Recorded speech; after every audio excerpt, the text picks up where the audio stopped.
glorificad a Cristo el Rey.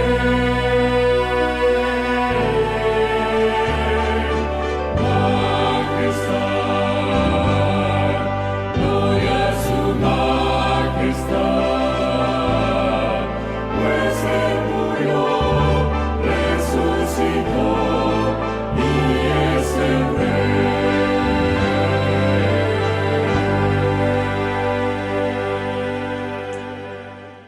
Es importante que nos conozcamos, que sepamos quiénes somos, quién es la persona que está con nosotros, ¿verdad que sí?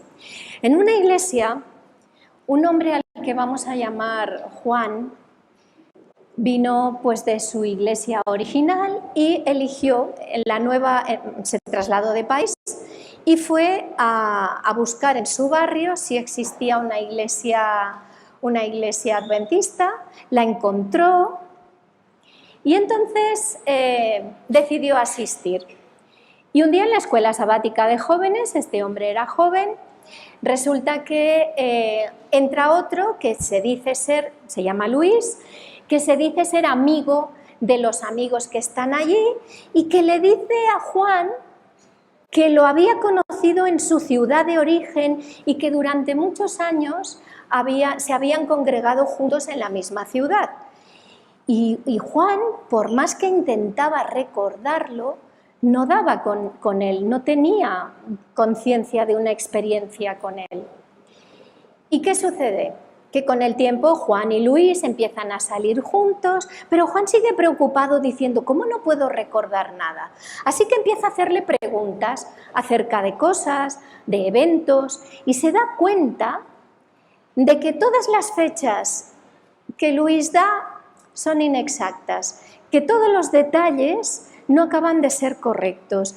Y finalmente Juan, que no quiere mal pensar de Luis, decide como que la relación se va a enfriar un poco hasta que finalmente se diluyen y Juan aprende que esto de fiarse de los que se dicen amigos, de los amigos, no siempre acaba siendo lo más positivo. Porque es muy importante conocerse y reconocerse. Yo quisiera que ahora observaras a la persona que tienes a tu lado. Mira a la derecha, por favor, mira a la izquierda.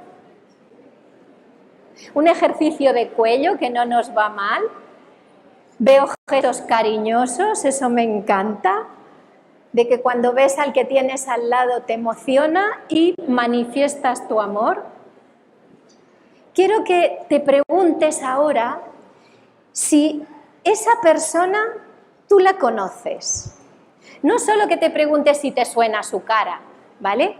Quiero que pienses si la persona a la que acabas de mirar a un lado y al otro la conoces de verdad o no.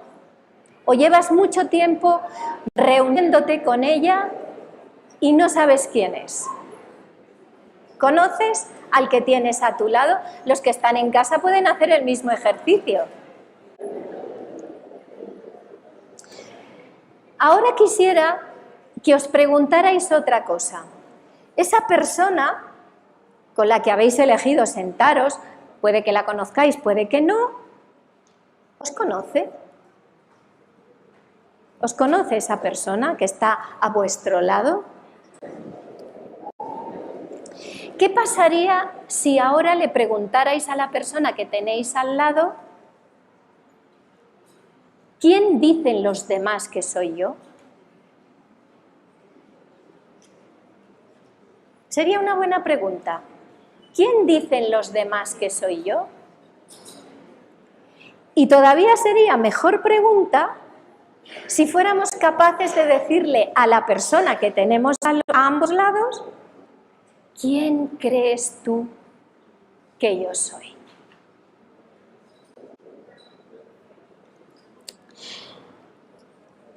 Hace una diferencia, ¿no?, de sentarte al lado de un desconocido, de una persona desconocida, a sentarte a alguien con quien tienes un vínculo especial, una verdadera amistad, o por lo menos un grado de compañerismo. quiero que abráis vuestra escritura. Yo tengo mi Biblia allí, pero como busco los textos de diferentes versiones, los tengo escritos. Así no tengo que estar con varias Biblias sobre la mesa. Quiero que busquéis Mateo 16, del 13 al 17. Y dice así: cuando Jesús llegó a la región de Cesarea de Filipo, les preguntó a sus discípulos: ¿quién dice la gente que es el Hijo del Hombre? Bueno, contestaron, algunos dicen Juan el Bautista, otros dicen Elías, otros dicen Jeremías y otros que algún profeta. Entonces Jesús les preguntó: ¿y vosotros? ¿Quién decís vosotros que soy yo? Simón Pedro contestó: tú eres el Mesías, el Hijo del Dios viviente. Y Jesús respondió: bendito eres Simón, hijo de Jonás, porque mi Padre que está en el cielo te lo ha revelado y no lo has aprendido de ningún ser humano. Este pasaje a mí me sorprende. Jesús le hace esta pregunta no a los desconocidos, fariseos, publicanos, no a gente gentil. ¿A quién le hace esta pregunta? A gente que convive con él, a estos hombres con los que tenía intimidad, a gente que siempre lo está rodeando, que eran más que familia para él. Son supuestos amigos con los que lleva años conviviendo. Yo sé que esta conversación tuvo lugar hace 2000 y pico años atrás, pero ¿qué tal si en esta mañana Jesús te mira porque te está viendo y te dice: oye, ¿tú sabes quién soy? ¿Me conoces? Porque la verdad es que, a final de cuentas, cada ser humano se tiene que hacer esta pregunta y tiene que tomar una determinación. Nadie va a pasar a la historia sin haberse hecho esa pregunta. Así que me doy cuenta en la lectura que solo hay una respuesta válida y real, y es la que da Pedro. Tú eres el Cristo, el ungido, el Hijo del Dios viviente. Y está muy claro también que lo que nos lleva a dar la respuesta acertada no va a ser lo que nos han contado, lo que hemos aprendido en la escuela sabática de pequeños, lo que hemos escuchado en predicaciones por parte del pastor, lo que nos han dicho en nuestra casa. No, parece ser que llegamos a esa conclusión a través de la lectura de la revelación que hace Jesús de sí mismo en la palabra. Así podemos conocer la verdadera identidad de Jesús. ¿Y cómo podemos hacer que esa revelación, cuál es nuestra postura ante la revelación de la Escritura? Pues yo he encontrado 3 formas, seguramente habrán más, pero yo os digo las que yo he visto. Lo primero, negar esa revelación. Lo hacemos cuando leemos las Escrituras como se lee cualquier otro libro, reconociendo que es un buen libro, que tiene un montón de valores, pero que no tiene más implicación. Es un buen libro como tantos otros que se han podido llegar a escribir. No es superior a los demás libros. La segunda sería: la aceptamos, la revelación, como palabra de Dios, pero la cuestionamos, la estudiamos pues a través del filtro del razonamiento humano, asimilando de la revelación lo que cuadra con nuestra forma de pensar, con lo que nosotros hemos visto que nos enseña la ciencia, con nuestro juicio, con nuestro propio criterio, ¿de acuerdo? Y eliminamos tal vez todas las cosas que son milagrosas, todo lo que es fantástico, eso lo obviamos. Pero la aceptamos así. Y la tercera sería: aceptar la revelación como realmente proveniente de Dios, como el sitio en el que Dios revela su voluntad, se revela a sí mismo en la parte en la que a nosotros vamos a poder comprenderlo, porque Dios es mucho más de lo que nosotros podamos llegar a imaginar. Y que entonces, más que nuestro criterio, aceptamos el suyo, aunque no nos convenga, aunque podamos no estar de acuerdo, pero reconociendo que quien inspiró la palabra es superior a nosotros. Porque si no lo hacemos así, si esa verdad que descubrimos no nos resulta popular, porque a veces la verdad que nos interesa es la que se acomoda a nosotros, no la real, nos pasa con todo. Siempre nos gusta que nos digan lo que queremos oír, pero hay veces que cuando nos dicen la verdad pura y dura, aunque sea manzana de oro en bandeja de plata, no nos hace ninguna gracia, nos cuesta mucho. Pero si no hacemos eso, lo que estamos haciendo es convirtiendo a Dios en un ídolo a nuestra imagen, a nuestra semejanza, y lo hacemos igual a como somos nosotros, igual que el resto de la humanidad se ha inventado otros dioses según ellos son y según las necesidades que ellos tenían. ¿Qué necesito yo para acercarme adecuadamente a una verdad, a comprender lo que la Biblia me explica? Necesito, ¿qué? Decídmelo. ¿Qué necesito cuando leo la Escritura para enterarme de lo que pone? ¿Qué necesito? El Espíritu Santo. Muchas gracias, José Luis, maestro. Necesito el Espíritu Santo, porque sin el Espíritu Santo yo puedo leer la Biblia, irme a la guerra. Y no voy a poner ejemplos porque todos y a todos nos vienen a la mente. Estudiar la Biblia no es una tarea fácil. Es una experiencia única. Es algo así como si estuviéramos contendiendo con el mismo Dios, sabiendo que sus pensamientos no son como nuestros pensamientos. Podría ser tener una experiencia parecida a la de Jacob.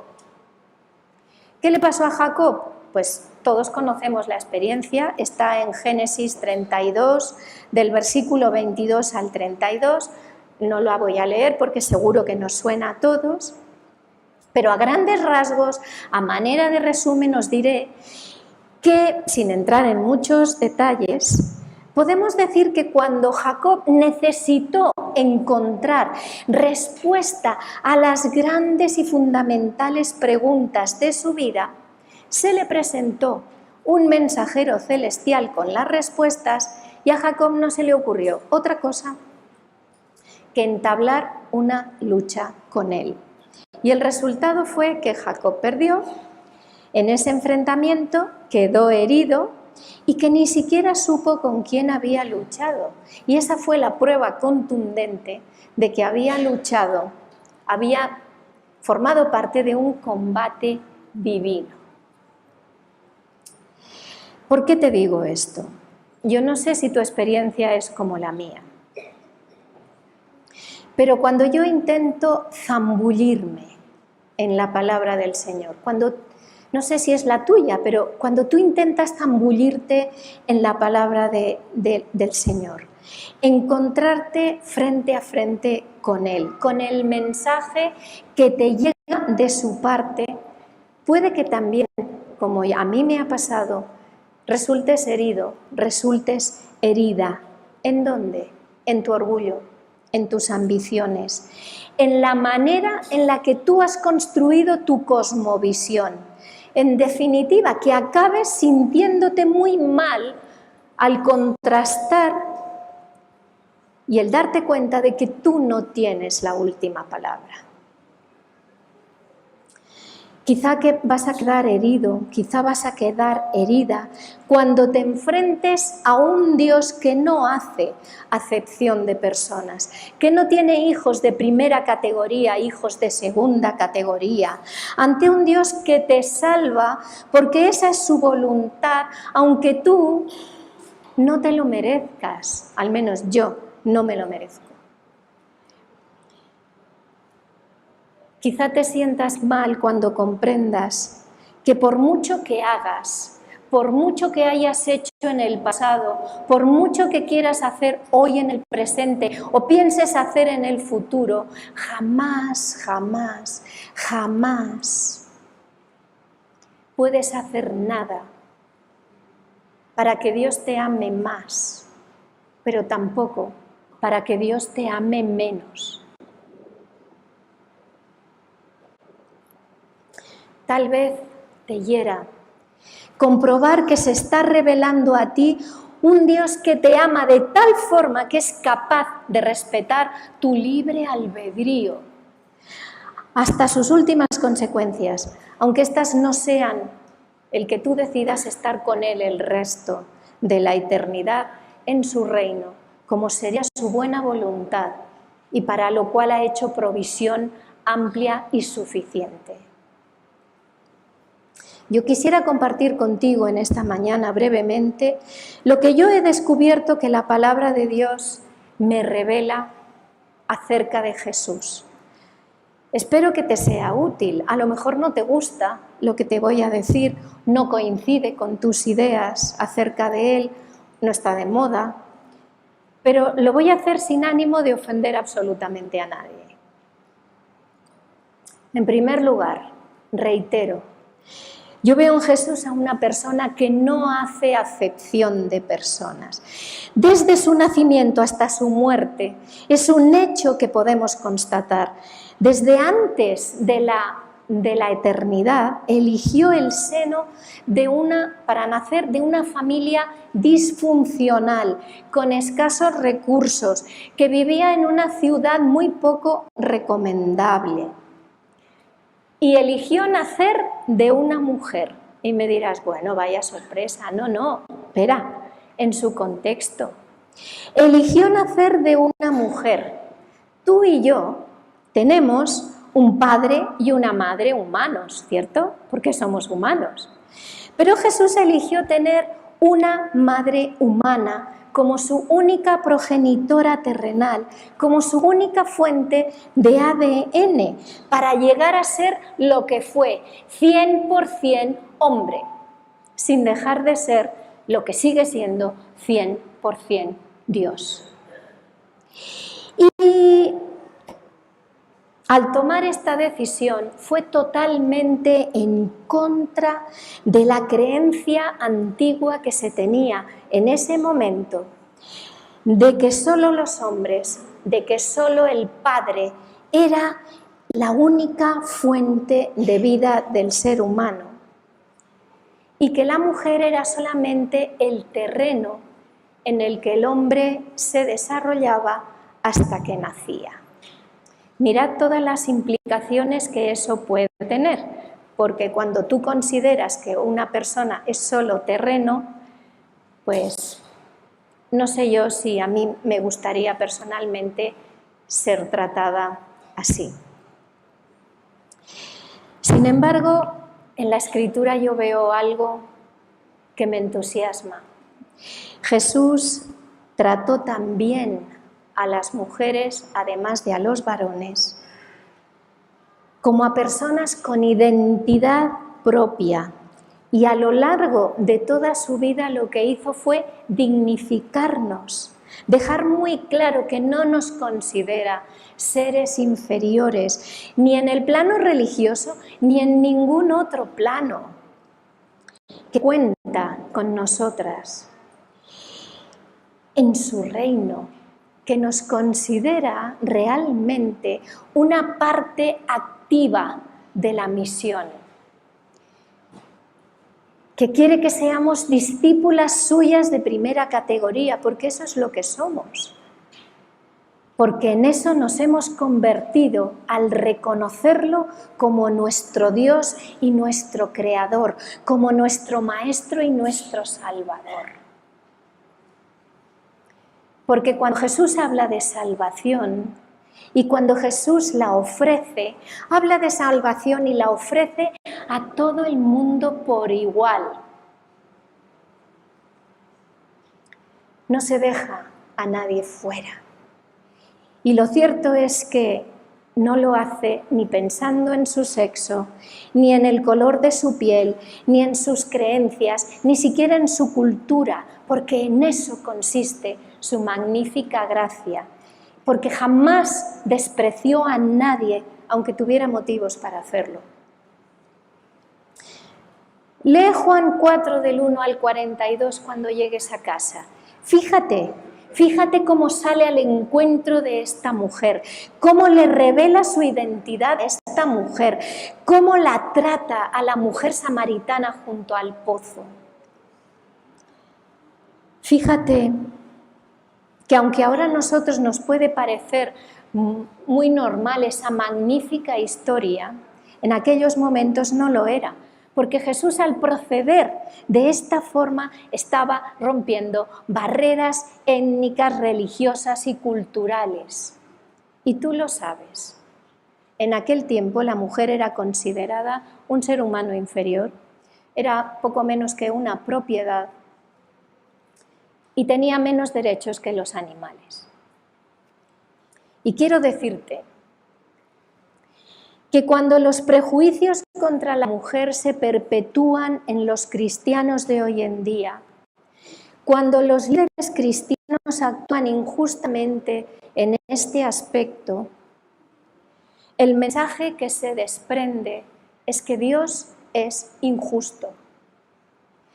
Empañan así el carácter de Dios porque los incrédulos que nos observan piensan que si los cristianos somos así, el Dios que representamos también lo es.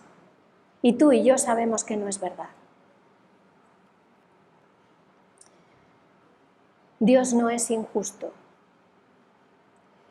Después de todo, si Dios concede dones a una persona para que los ejercite entre su pueblo y con miras a hacer crecer el reino de Dios, no puede después pedirle que no los ponga en práctica. Eso sería terriblemente injusto. No se lo puede prohibir. La justicia como el juicio deben de empezar por la casa de Dios. 3. Siguiendo la tónica, me encanta este Jesús que encuentro que elimina barreras. Vuelve en tu mente a recorrer la vida de Jesús desde la cuna hasta la tumba y más allá, porque Él resucitó. Y lo verás hacer cosas que eran impensables para las gentes de aquellas culturas, de aquellas sociedades, y que derrumbaban absolutamente todos los muros de separación, incluidos los que habían levantado los líderes religiosos. No solo trató abiertamente con las mujeres, incluso con las prostitutas. Se dejó tocar por ellas. Las sanó cuando todavía eran inmundas, las resucitó. Se dejó tocar también por los, ¿cómo diría yo?, los intocables leprosos. Por gentes que en la sociedad de entonces se pensaba que estaban sufriendo el castigo de Dios en sus propios cuerpos. Jesús se deja tocar por ellos y los toca. Se relacionó, comió, salió con publicanos, con pecadores, con los traidores de la patria, con los que le daban a Roma el fruto del esfuerzo de sus compatriotas y encima se lo cobraban con usura. Y él fue el que le pidió a Mateo que lo siguiera. Él fue el que se autoinvitó a comer en casa del mismísimo Zaqueo. Nótalo, Jesús hacía cosas muy raras, ¿no te parece? Tremendamente raras para su época, para su momento. Entre sus seguidores estaba un terrorista, un celote, que además convivía con su máximo enemigo, el número 1, que era ni más ni menos que el publicano. La Escritura dice que habían diferencias entre los discípulos Sin embargo, en ninguna parte de los evangelios encontramos ni que Mateo ni que el celote dieran problemas. Estaban también los hijos de Zebedeo, a los que él mismo, estos hermanos, los llamó hijos del trueno. ¿Cómo es posible que gente tan variopinta, con ideologías tan distintas, se lleven bien? ¿Cuál es el secreto? Rodeaban a Jesús, estaban bajo su influencia. El apóstol Pablo lo entendió perfectamente cuando declaró en Gálatas 3:28, ya no hay ni judío ni griego, ni esclavo ni libre, no hay hombre ni mujer, porque todos vosotros sois uno en Cristo Jesús. Y es que nos guste o no, estemos de acuerdo o no, lo queramos entender o no, los conceptos de raza, de estatus social, de sexo, no son razones para separar al ser humano. Todas las diferencias desaparecen cuando estamos en presencia de Cristo. Y 3, cómo no, Jesús nos enseña la inclusión. No podría ser de otra manera.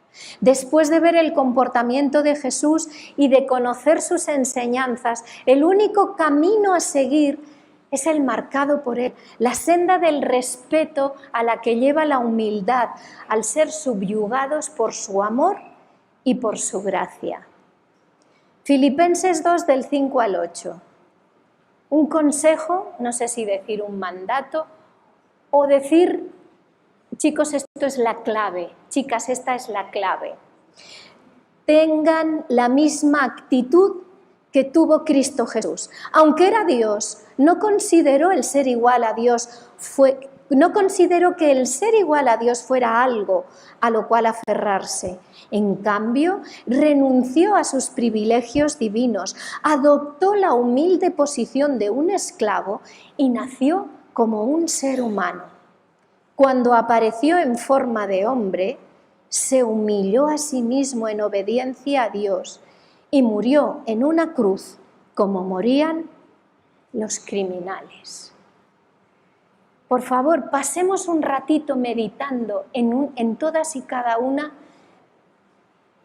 de las palabras, de las ideas que este pasaje nos da, porque aquí hay mucha tela. Aquí hay mucho que cortar.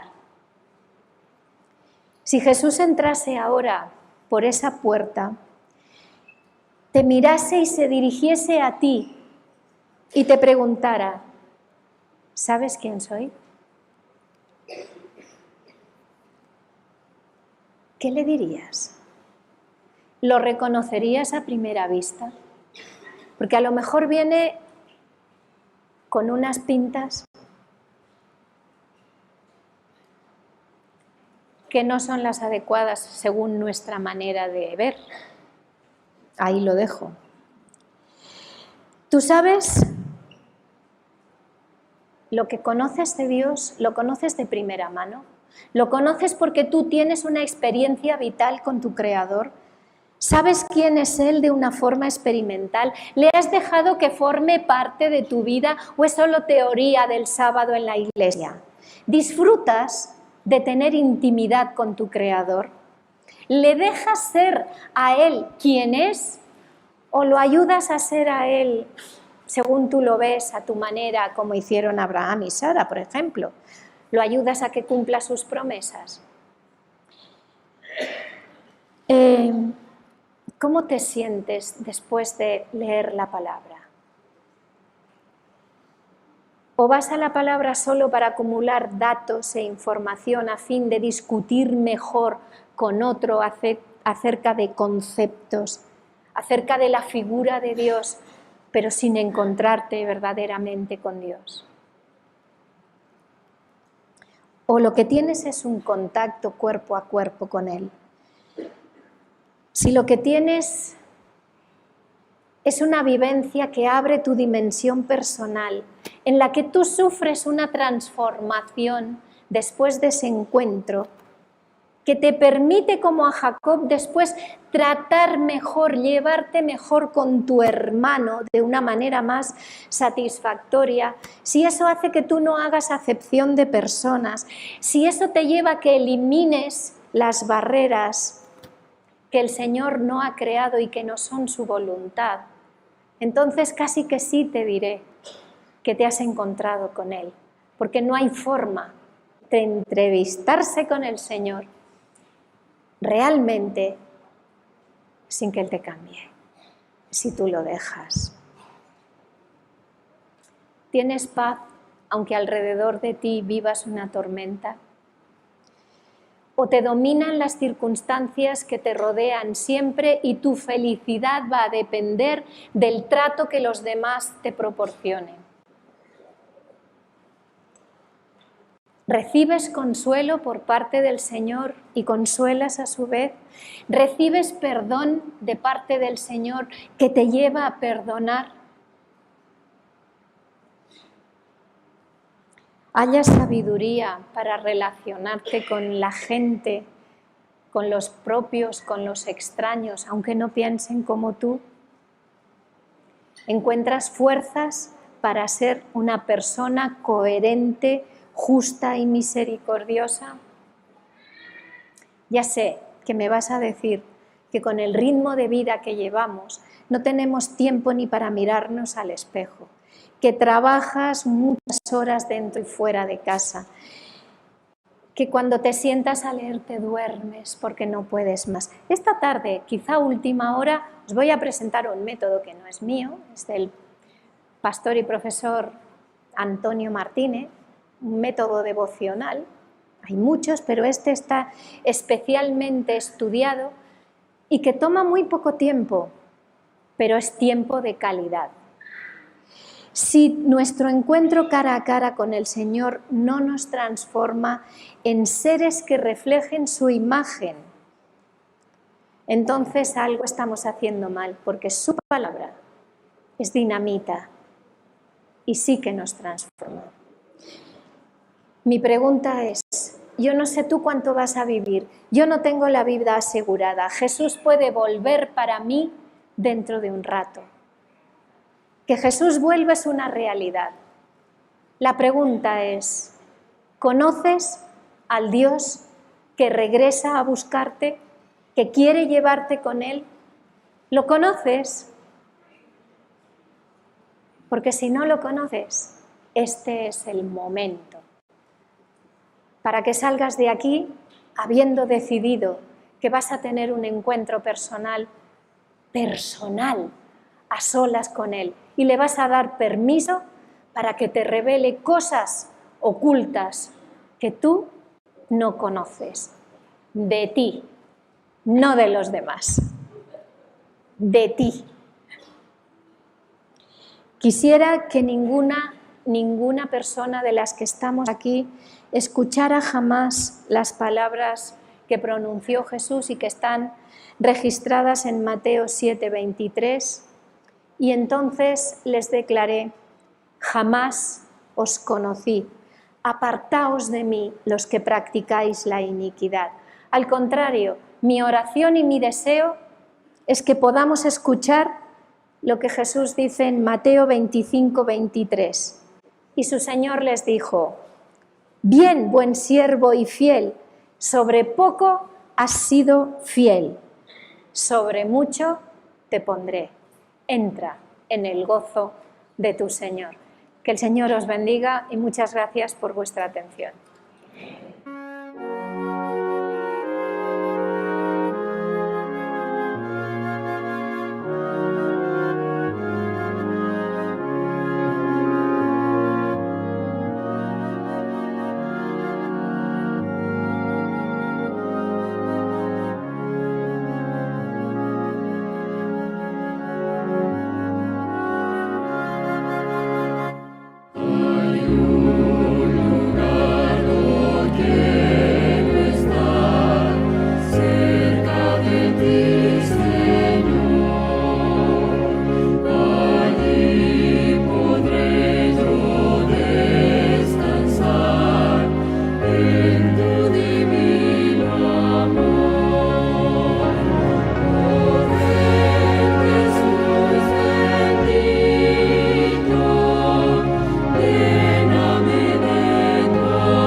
de ti.